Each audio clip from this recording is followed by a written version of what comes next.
À la Haute École d'Ingénierie, nous avons 3 filières de formation. La première, c'est une filière dans le domaine des technologies du vivant où nous formons en biotechnologie, en chimie analytique et puis en technologie alimentaire. Et nos diplômés qui sortent, on peut dire que ce sont des explorateurs de la vie. Ils vont par exemple pouvoir protéger la vie au sens large à travers de la génétique, à travers une alimentation plus saine et encore bien d'autres choses.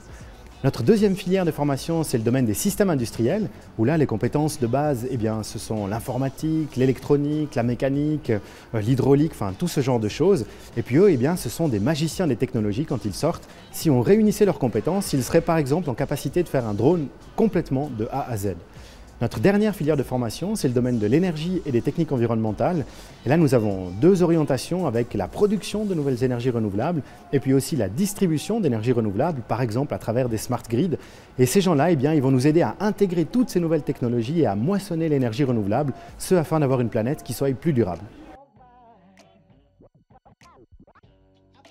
Alors nous, on a des formations qui sont bien sûr professionnalisantes directement après le bachelor. Typiquement, technologie du vivant, les gens peuvent partir dans l'industrie chimique qu'on a en Valais, aussi dans l'industrie des biotechnologies, qui est très en vogue aujourd'hui en Suisse.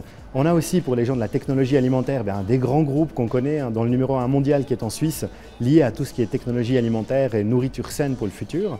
Dans le domaine des systèmes industriels, on peut partir à peu près dans n'importe quel type d'industrie puisqu'on a vraiment des compétences liées à de la numérisation, de la conception de produits, de technologies ou ce genre de choses. Donc c'est des ingénieurs qui sont très recherchés pour aller résoudre des problèmes technologiques sur le terrain.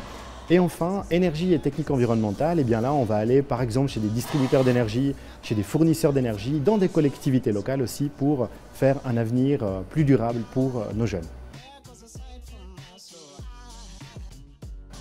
Alors, on peut dire que c'est une très haute école, avant tout parce que je pense qu'elle a de très bons étudiants. On sait que les gens qui étudient chez nous, ils sortent avec vraiment de bons résultats, ils sont très recherchés dans l'industrie. Et puis ensuite, je dirais qu'au jour d'aujourd'hui, sachant à quel point on est tous baignés dans des technologies, l'ingénierie c'est au centre de ces technologies et ça fait de nous une très haute école.